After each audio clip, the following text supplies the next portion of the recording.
family lost Robbie to heroin, a cheaper high than his initial prescription pain pill drug of choice. Robbie was living his dream as a soldier preparing to serve in Afghanistan. Heroin killed Robbie. Another family lost Benny, who was clean nearly 10 months before a heroin overdose killed him on October 19, 2010. It was his father's birthday.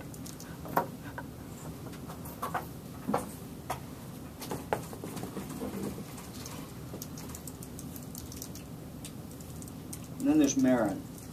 Marin robbed her of becoming the ultrasound technician she dreamed of being. Her mom and dad, Heidi and TJ Riggs, are here with us today to share their story for the first time in public.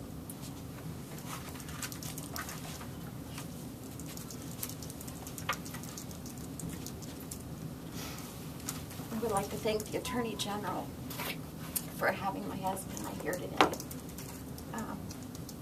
Please bear with me.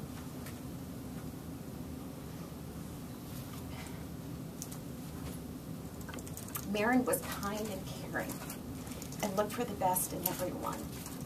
She fought for the underdog and took pleasure at seeing her friends succeed. She loved her family and her two dogs, Sophie and Sam.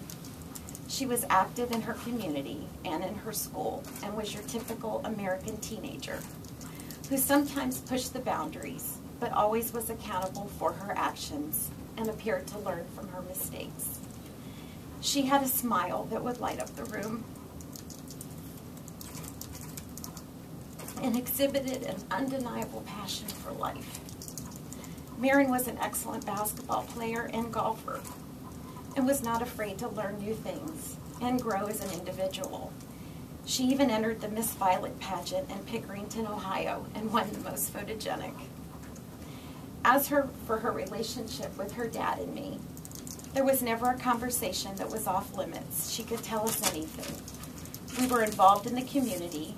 Her dad coached her basketball team, and we never missed her sporting events. We were your everyday middle-class family. She experienced what most teenagers do: broken friendships, boys that broke her heart, struggling with her weight, and acceptance from her friends. It was her senior year. We got her through high school, and she was now looking forward to a bright future. She graduated early in January 2010. She had a job and planned to enroll in college in the spring. Her goal was to be an ultrasound technician. She had lost weight.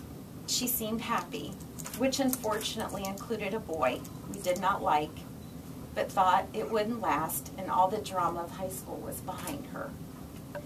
And then on October 31st, 2010, she was coming home from a friend's house past her curfew, and she hit a neighbor's mailbox. She told us what she had done, and the very next morning, her father took her to the neighbor's house. She apologized and replaced the mailbox. Because we've always taught her to be accountable and honest, she also had to go to the Pickerington Police Department because someone had filed a complaint.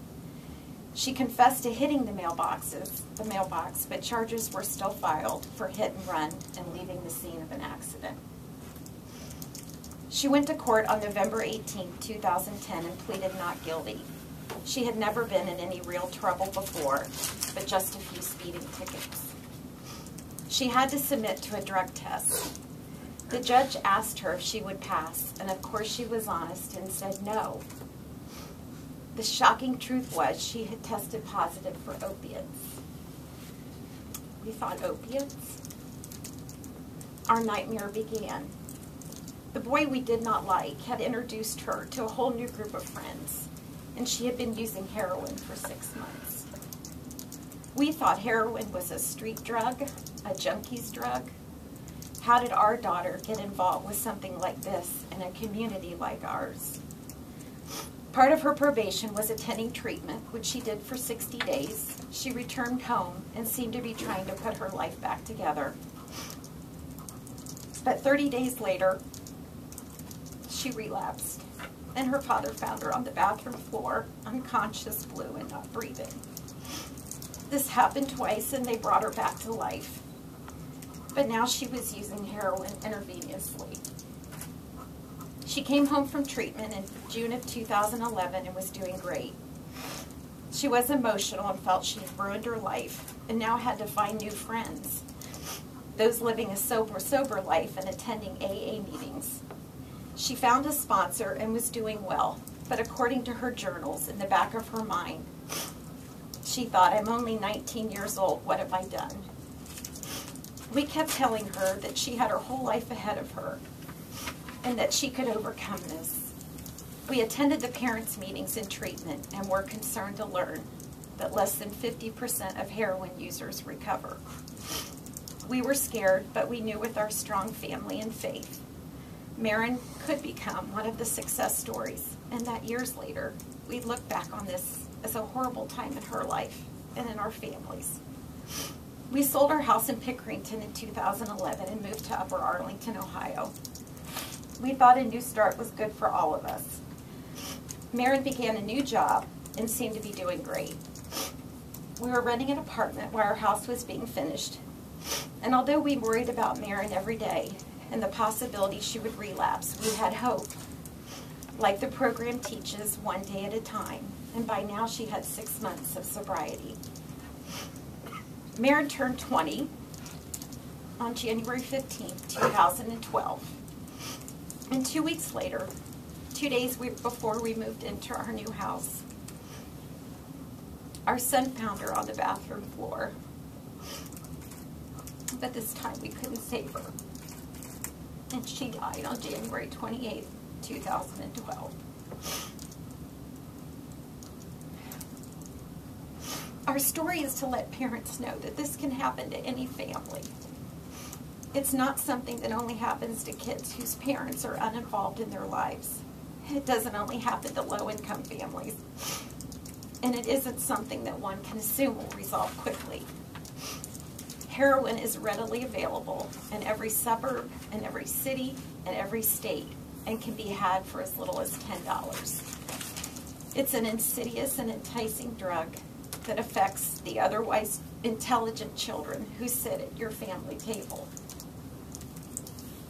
Your sons and daughters are susceptible to the lure of new and exciting friends who travel in different circles and seek companionship and power for those looking to fit in. Mine is a cautionary tale too often told by moms and dads. What we all learned is this: talk about it, educate your children to the facts. One-time use is not possible. Addiction is almost immediate, and relatively few users recover. It's not too soon to confront your children with the harsh reality of heroin use, overdose, and death. Parents should understand heroin abuse is a disease, and it is not something they should be ashamed of. Let your children know that you're in their corner, and give them hope.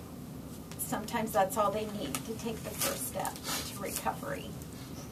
Thank you.